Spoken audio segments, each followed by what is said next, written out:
volta com o artigo 14 da Constituição da República e agora para falar do militar, o militar alistável, aquele que pode se candidatar desde que siga as regras do parágrafo 8º do artigo 14, tá? Desde já, eu não estou falando dos conscritos, aqueles que prestam serviço militar obrigatório. Os conscritos, nós já vimos, são inalistáveis, tá? Inclusive, estamos diante, no parágrafo 4º, de uma inelegibilidade absoluta. Conscrito é inalistável. Agora, e se eu for um capitão do Exército, um sargento da Polícia Militar, um cabo do Corpo de Bombeiros, ou seja, eu faço parte da estrutura, estou na carreira militar, tá? Não de uma forma obrigatória, ou seja, eu não estou prestando um serviço militar obrigatório, mas sim fiz carreira militar e desejo me candidatar a um determinado cargo eletivo. Quais são os requisitos, as condições que eu preciso observar? Parágrafo 8º, além, é claro, de todas as outras condições de elegibilidade que nós já estudamos, tá?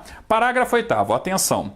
O militar alistável, por que a Constituição fala militar alistável? Porque naturalmente ela está excluindo os conscritos, tá? Aqueles que prestam serviço militar de forma obrigatória. O militar alistável é elegível, atendidas as seguintes condições. Inciso primeiro, se contar menos de 10 anos de serviço, deverá afastar-se da atividade.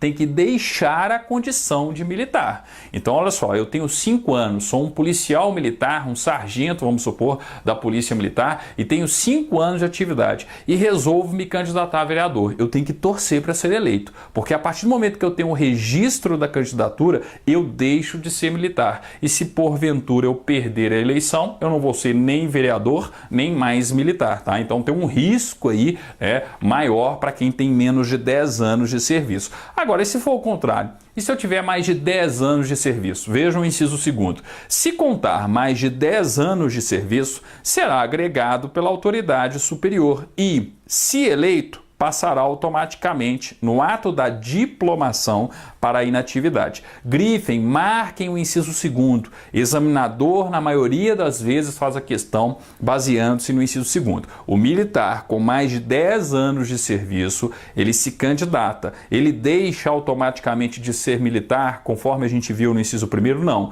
Ele vai ser agregado pela autoridade competente, pelo superior, tá? A partir do momento que ele é agregado, ele está temporariamente afastado da sua função.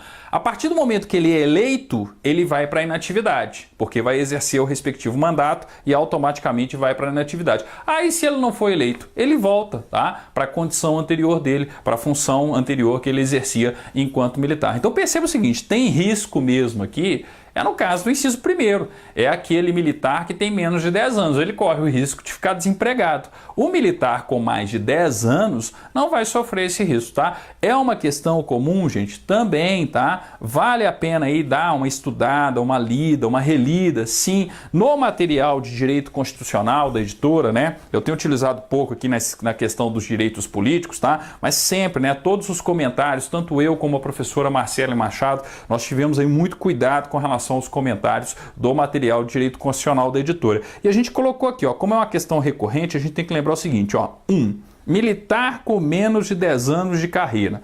O simples registro da candidatura leva ao afastamento definitivo do militar de sua carreira, independentemente de qual seja o resultado da eleição, tá? Então ele ganhou ou perdeu, ele deixou de ser militar a partir do momento que eu tive o registro da candidatura, tá? 2.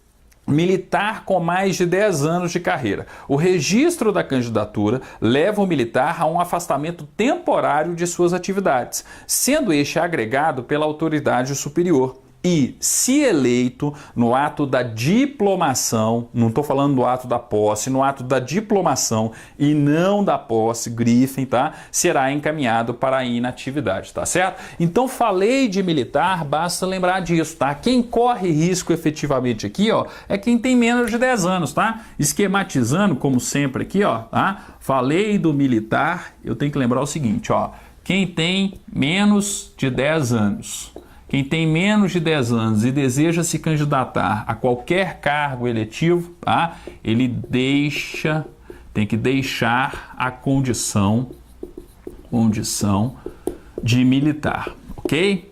Então, o simples registro da candidatura já faz com que ele deixe a condição de militar. Então, é bom ele torcer para realmente ser eleito, porque senão ele corre o risco de ser desempregado, de ficar, né, melhor dizendo, desempregado. Ah, e o militar com mais de 10 anos? Se eu sou militar com mais de 10 anos, eu tenho uma situação mais, confortável. Primeiro o seguinte, ó, a partir do momento que eu me candidato, eu vou ser agregado pela autoridade superior, tá? E aí é o seguinte, ó, se eu sou eleito no ato da diplomação, então é bom lembrar, ó, no ato da diplomação e não no ato da posse, o que acontece comigo?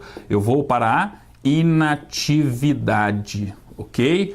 Agora, se eu não sou eleito, então vamos colocar aqui, ó, não eleição, eu retorno para a minha condição anterior, tá? Eu tenho o retorno para a atividade militar, ok? Ó, retorno, deixa eu pagar aqui, ó, retorno para a atividade militar anterior. Então, ó, no fundo, aquele que tem mais de 10 anos enquanto militar corre risco. É por isso que na maioria das eleições, né, quando a gente tem um militar se candidatando, vocês podem ter certeza, ele tem mais de 10 anos. Porque o risco aqui, ó, tá? O risco aqui é muito grande. E se perder a eleição, tá? É claro que nós temos algumas situações, mas umas situações, né, aí de que as circunstâncias levaram determinados cabos, determinados, né, membros aí da carreira militar a se candidatarem. Nós vamos entrar no mérito dessa situação, tá? Mas o importante aqui é observar o seguinte, ó, militar menos de 10 anos tem que deixar a condição de militar e torcer para ser eleito. Se não for eleito, vai ser mais um desempregado, entre aspas, né? Às vezes família tem algum outro negócio aí, tá? Militar com mais de 10 anos, tá? Ele vai ser primeiro agregado. Foi eleito, diplomação, ele vai para inatividade. Não eleito, volta para a atividade militar que ele desempenhava anteriormente, ok? Então percebam, ó, ponto garantido em concurso público. Basta fazer a leitura e a interpretação correta do artigo 14, parágrafo 8º. O militar alistável é elegível, atendidas as seguintes condições. 1. Se contar menos de 10 anos de serviço, deverá afastar-se da atividade. E o afastar aqui é definitivo, tá? É um afastamento definitivo. 2. Se contar mais de 10 anos de serviço, será agregado pela autoridade superior e, se eleito, passará automaticamente no ato da diplomação, podem grifar, para a inatividade, ok? Com isso, a gente finaliza o parágrafo 8º. No nosso próximo vídeo, parágrafo 9º do artigo 14.